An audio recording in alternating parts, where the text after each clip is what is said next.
Что интересно, у нас самый дорогой интернет в мире. Таджикистан официально признал интернет и мобильную связь роскошью.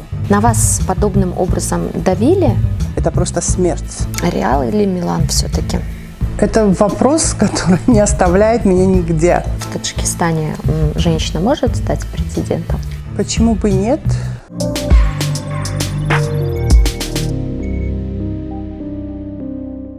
Вы являетесь достаточно сильным экспертом в сфере ИКТ, а здесь у нас как раз-таки творится нечто очень странное периодически.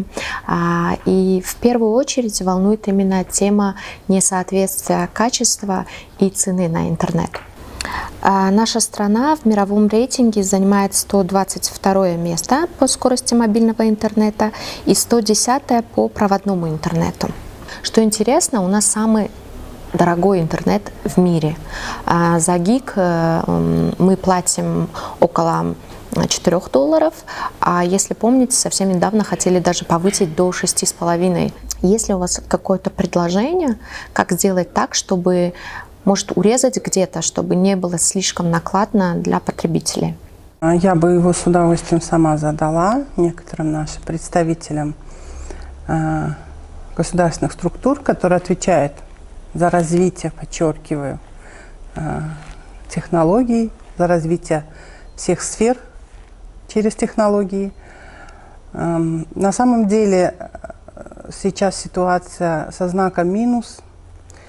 И если 10 лет назад, 12 лет назад мы входили в очень хорошую группу стран, как внутри Центральной Азии, так и СНГ и даже в мире, как страна, которая заявляет о том, что она использует новые технологии не только как потребитель, но и как производитель, то сейчас это все достигает очень плачевного состояния. Что можно сделать, кроме поддержки, которая обязательно нужна всем, и провайдерам, и операторам, и нам? Нужно воспринимать новые технологии не как угрозу, что сейчас поголовно происходит со стороны многих структур, а как развитие, как возможность развивать нашу страну. Мы страна, в которой нет выхода к морю, landlocked country. Мы не имеем выхода к морю, и одна из единственных наших возможностей – это развивать вот эти технологии. Может быть, это слишком смело звучит, но также есть страны, которые начинали, как мы, и такие же небольшие, и с такой же экономикой изначально. Сингапур, Грузия, Эстония. Почему бы нет? Почему бы не воспринять это все и попытаться вытащить Таджикистан из тех мест рейтинга, о которых вы говорили, на более высокие. Другой способ – это облегчить жизнь немножко нашим провайдерам и операторам, потому что все те нагрузки, которые даются на них в виде налогов, в виде сборов всяких, это косвенные сборы, косвенные налоги, потому что мы все в итоге платим за них. Это нагрузка на нас, на наши кошельки. Могу привести пример смело. Это введение акциза на мобильную интернет-связь. Акциз – это налог на роскошь в общепринятом понимании. И получается, Таджикистан официально признал интернет и мобильную связь роскошью. Хотя такого не должно быть. Интернет и мобильная связь – это средства, это инструменты, через которые мы должны развиваться, мы должны получать работу, образование. То есть вот очень много таких примеров. Это налог на наши сим-карты, которые тоже мы как бы не совсем понимаем, зачем это нужно, в официальном смысле. Вот эти моменты, которые нужно, и мы обязаны, и мы, говоря «мы», я имею в виду всех нас, и гражданское общество, и правительство, и власть, и государственные структуры, заново все рассматривать это. Потому что, нагружая этими всякими контрольно какими-то тяжелыми условиями наших провайдеров, мы страну немножко сдерживаем. Даже не немножко, а вполне прилично. Поэтому, конечно, есть выход из этого всего, но нужно этого очень сильно хотеть. Парвина Ибодова, юрист с 18-летним опытом работы в сфере ИКТ, активно выступает за улучшение инвестиционного климата в области новых технологий. Является председателем общественного фонда «Гражданская инициатива политики интернет». Власти Китая, кстати, совсем недавно объявили о том, что они начали разработку мобильных сетей 6-го поколения. А мы тем временем не имеем хотя бы 4G по всей стране. Как вы думаете, мы доживем до того дня, когда у нас будет качественный, высокоскоростной интернет? Хотелось бы, чтобы это было завтра уже. С технологической, знаете, точки зрения, это вопрос абсолютно не очень сложный на самом деле, потому что у нас, как бы то ни было, до сих пор есть ресурсы, есть ребята, которые могут такие вещи предложить. Нужно просто их поддерживать, а не делать так, чтобы они выводили свои активы и компании, и свои мозги и деньги за границу. Я недавно была, у меня серия тренингов проходила по регионам внутри страны. Я была на юге, Куляб, Хамадони, Бухтар. И то, что я увидела, на самом деле меня очень сильно поразило. Это печально. Тот уровень цифрового неравенства, который есть сейчас, он, по идее, должен быть в самом начале развития этих технологий, когда технологии пришли к нам. Это конец 90-х годов. Но мы до сих пор находимся на том же уровне. Я имею в виду то, что происходит на периферии. Телефон для звонков и для мессенджеров каких-то определенных, для общения родственников, которые находятся в трудовой миграции. Это максимум, что используется от технологий. Какие технологии используются на периферии, в деревнях, в областях, в районах. Это недопустимо на самом деле. Мы теряем эту молодежь. Она не знает, как пользоваться, она не знает, что можно делать. Они не знают, многие из них, что это и дистанционное образование, возможность получить, сидя в том же Хамадони, учиться в Будапеште, например. Что можно получить работу, не выходя из дома. Что можно получить доступ к мировым библиотекам. Они абсолютно оторваны от этого.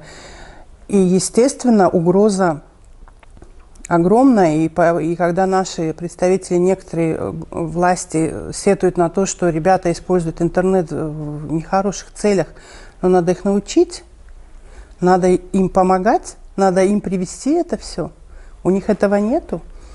В одной группе у нас было 28 ребят, из них только 6 человек пользуются смартфоном, и несколько человек, у них есть компьютер дома, общий на всю семью. Но, естественно, они будут подвержены всяким группировкам, которые будут говорить так, как нужно им. А мы потом будем в роли догоняющего или в роли наказывающего этих ребят. То есть мы теряем их уже в самом начале, и вырастает из них то, что потом, из-за чего большие проблемы с интернетом в стране происходят. Я имею в виду блокировки всякие.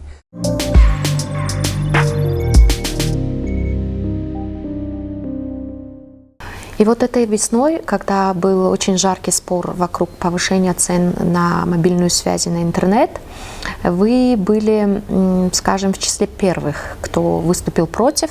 И наряду с вами была еще одна группа, которая тоже собирала подписи у граждан, но уже чтобы написать обращение президенту страны Эмомали Рахмону. Эта инициатива закончилась не совсем хорошо. Со стороны начали много давить на этих людей. Были карикатуры, были фотошопы, где эти девушки были показаны в роли проституток. Как вы думаете, после такой показательной травли кто-нибудь впредь осмелится собирать подписи или заявлять о своей гражданской позиции? Группа ребят и девушек, которые эту акцию провели, ничего сверхъестественного или противозаконного не требовали и не просили. Они лишь хотели, чтобы интернет и новые технологии были на том уровне, на котором хотя бы были приемлемыми сейчас. Хотя и то, что есть сейчас, это очень неприемлемо для страны, это очень высокая цена и плохое качество. Не нужно быть большим специалистом в области IT, чтобы понимать, что 7 или 8 евро за 1 гигабайт, который хотели нам навязать, это просто смерть. это смерть для всей нашей отрасли. И все это бы, наверное, погубило на корню все, что было сделано за эти 20 лет. И мне очень жаль, я с этими девушками общалась и общаюсь, я их знаю. И, конечно, я понимаю, что в следующий раз, если то же самое будет происходить, а мы всегда начеку и всегда ждем каких-либо событий, они уже не будут такими активными. Что касается лично меня или нашей организации, мы подготовили правовой анализ, мы подготовили финансовый, экономический анализ. И чтобы не быть голословными, в цифрах, в статьях мы указали на абсурдность этого решения.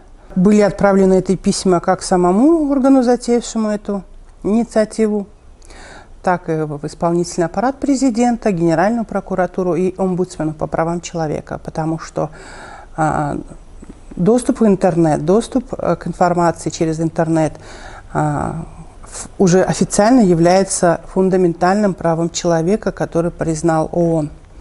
И Таджикистан просто обязан соблюдать эту норму. Давайте теперь не о работе, а о самом таком интересном для вас, это о футболе.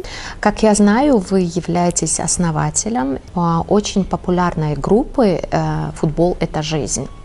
Там у вас, я посмотрела, более 50 тысяч уже есть участников. Я наблюдала, они постоянно спорят, они делают ставки, они там, я не знаю, участвуют в разных пари. Было ли что-то подобное в вашей группе, когда наша юношеская сборная играла на чемпионате мира? Имею в виду именно ставки и пари. Вы затронули очень интересную часть моей биографии. Футбол был со мной с детства. На самом деле у нас это семейное, и мой отец, и мама, и брат, и все дети наши, мы все болеем футболом. Что касается группы, ей 5 лет, и в ней 52 тысячи человек. Это люди, которые любят футбол, и практически все страны мира представлены в этой группе. И мы не только болеем, мы живем, мы любим, мы встречаемся. У нас проходят совместные просмотры за пловом. И на самом деле проходят все время какие-то вот такие акции, о которых вы говорили. У нас наши ребята тоже брились наголо, угощали пловом проигравшей команды болельщики. Что касается нашего таджикского футбола, с вашего позволения, наши таджикские футболисты за последние несколько лет, года 2-3, показывают очень хорошие результаты. Я имею в виду нашу молодежные нашей команды. Это 17, это 19-летние парнишки. Очень хотелось бы, чтобы наша большая сборная, главная сборная, все-таки использовала этих ребят в свое время, чтобы все-таки повысить авторитет нашего футбола, таджикский футбол, вывести за рамки какого-то дворовского футбола, к сожалению. Мотивация нужна, поддержка очень хорошая, тоже очень важна. И то, что мы видим сейчас, и талантливые ребята, хорошее будущее, блестящее будущее, я надеюсь, им позволит. И чтобы мы также в той же группе, в которой сидят очень много других граждан, чтобы мы могли с гордостью, хотя мы постим, мы очень часто говорим о нашем футболе, но хотелось бы побольше. Коль вы знаток, давайте поставим точку на вечном вопросе, на вечном споре, да, моих детей в том числе, о том, кто все-таки лучше, Рональдо или Месси. Это вопрос, который не оставляет меня нигде. И если этот эфир будут смотреть ребята из нашей группы, они заранее уже будут комментировать мои слова, ну и потом, конечно же. Скажу так, если брать в общем, это два очень великих футболиста на самом деле. Наверное, раз в 100 лет такое бывает. И я очень рада, что вот мы в эту эпоху тоже появились и наблюдаем за вот этим шикарным противостоянием. Один талант от Бога – Месси. Здесь вопросов нет. Второй, сделавший себя таким, Роналду.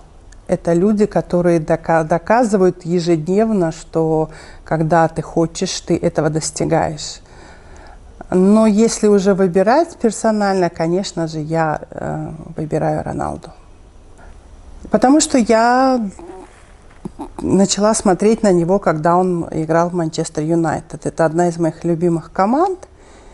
И уже как бы видя, как растет он в профессиональном смысле, хотя он не был таким впечатляющим изначально, но человек стал машиной, достиг своей цели, и вот это очень сильно мне импонирует. И я думаю, я не одна. Давайте вернемся к серьезному. Вы выросли в достаточно сильной и смелой семье. Ваш отец известный юрист Джунайд Улойбодов, а ваша мать еще более известная личность Ойнихол Бубулназарова, у которой, кстати, биография очень впечатляющая. Она возглавляет вот уже 12 лет, да, если я не ошибаюсь, общественное объединение «Перспектива Плюс», которое занимается мониторингом именно ситуации в тюрьмах. Также ваша мама в свое время выдвигалась на пост заместителя генерального прокурора Республики Таджикистан по 30% квоте ОТА. Но самое интересное, на мой взгляд, это все-таки 2013 год. Ваша мама выдвигалась в качестве кандидата на пост президента страны. В вашей семье тогда верили тому, что у вашей мамы все-таки есть какие-то шансы стать президентом? Очень интересное время, очень интересный опыт. Очень часто вспоминаем мы об этом. Вы знаете, вот именно в такие моменты понимаешь ценность семьи, друзей, окружения. Это был вызов, хотя, наверное, мы понимали, что это практически невозможно, но сделать это было надо. И я снимаю шляпу, если бы она у меня была сейчас, перед своей мамой, за тот шаг, на который она пошла. Я думаю, когда-нибудь настанет такой период, когда еще такой же опыт будет, без разницы с кем. И я уверена, что если бы заново прокрутить ситуацию, мы бы так бы опять поступили снова и снова прошли через это. И вот вопрос следующий. Как вы думаете, в Таджикистане женщина может стать президентом? По большому счету,